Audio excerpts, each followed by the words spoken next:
নমস্কার বন্ধুরা, কেমন আছেন? লাইফস্টাইল বাই সম্পান নতুন আরেকটি ভিডিওতে আপনাদেরকে স্বাগতম। এটা সংক্রান্তির দিনের ভিডিও। সকাল থেকে বিকেল পর্যন্ত কি করছি তা আজকে আপনাদের সাথে শেয়ার করব। আর আমার ভিডিওটা যদি ভালো লেগে থাকে তাহলে অবশ্যই একটা ফলো দিয়ে দিবেন, আর ইউটিউব চ্যানেল থেকে দেখে থাকলে একটা সাবস্ক্রাইব করে দিবেন। আর এই যে সকালবেলা ঘুম থেকে উঠে ওইদিকে টাপুরের বাবার ভীষণ তাড়া ছিল, তার জন্য খাওয়া নিচ্ছি। আর এখন উচ্ছ্বাসের বাবাকে দিয়ে দিলাম খাবার, আর এখনও চলে যাবে তাই তাড়াতাড়ি 1 কাপ রং চা করে নিচ্ছি। আর সবসময় রং চায়ে খায়, আর ওদেরকে খাওয়া দিয়ে এখন চলে আসছি। আমি এখানে ডাল ভরবো কোটোতে, আর কোটাগুলা ধোয়া হয়েছে। আর আমি সব সময় চা যে কোটে শেষ হোক যাই রাখি না কেন, শেষ হওয়ার পরে ধুয়ে নিই। আর ওইদিকে তো একদিকে তো পরব, আচ্ছা সব রকমের ডাল শেষ হয়ে গেছে আমার বাসায়। এখানে আমি 3 রকমের ডাল নিয়েছি, মুগের ডাল, বুটের ডাল, মসুরির ডাল। আর এখানে সবচাইতে আমাদের ঘরে বেশি খাওয়া হয় মসুরির ডালটা, আর ওই 2 রকমের ডাল একদম কমে খাওয়া হয়। আর ওইদিকে আমি লবণও শেষ হয়ে গেছে। আর এখন আমি একাদশী কোটোতে লবণ নিব আগে। আর আমি সবসময় এরকমই করি, প্রথমে একাদশীর জন্য রেখে দিই, নিরামিষের জন্য রেখে দিই। আর পরে আমি সবসময় যে মাছ টাছ রান্না করি তারপরে ওই কোটোতে রাখি। আর এখন এই যে প্রথম একাদশী কোটোতে রাখছি, সব সময় রান্না কোটাতে পরে রাখা হয়। আর এদিকে টাপুরকে বলে দিছি পূজাটা দেওয়ার জন্য। সকালে আমার প্রচুর কাজ, যেহেতু আজকে চৈত সংক্রান্তি ছিল, আর চৈত সংক্রান্তিতে প্রচুর কাজ থাকে।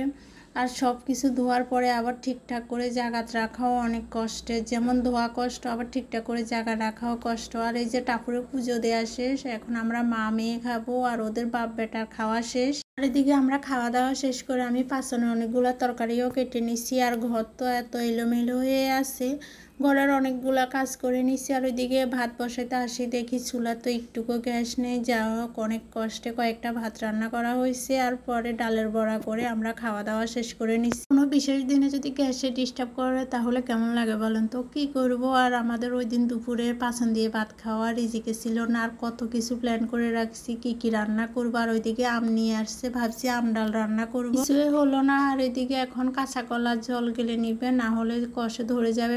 যতগুলা কষার তরকারি আছে সবগুলা হালকা একটু ভাপিয়ে নিবে। আর ওইদিকে এই যে পাছন রান্নাটা প্রায় মোটামুটি হয়ে গেছে, তখন 4টার মতন বেজে গেছে। আর এখন আমার শাশুড়ি সম্বারা দিবে।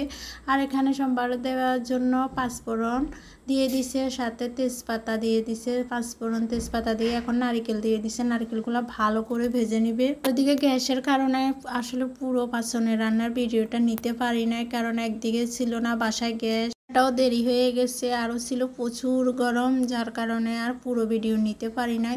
আর এই যে নারিকেল ভাজি হয়ে গেছে, নারিকেলে পাঁচফোড়ন ভাজি হয়ে গেছে। এখানে এখন আদা বাটা জিরা বাটা দিয়ে দিচ্ছে। এখন আদা জিরা বাটা ভালো করে ভেজে তারপরে পাছনে দিয়ে দিবে। আর আমার শাশুড়ি মায়ের হাতে পাছন না ভীষণ মজা হয়, তাই সবসময় উনিয়ে পাছন রান্না করে, ওনার হাতে পাছন খেতে আমরা সবাই ভীষণ পছন্দ করি।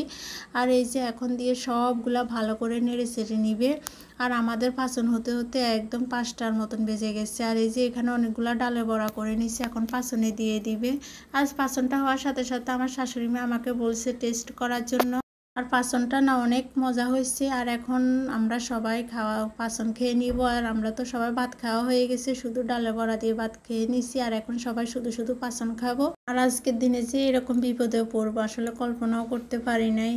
আর আমার ভিডিওটা কেমন লাগছে অবশ্যই কমেন্ট করেই জানাবেন।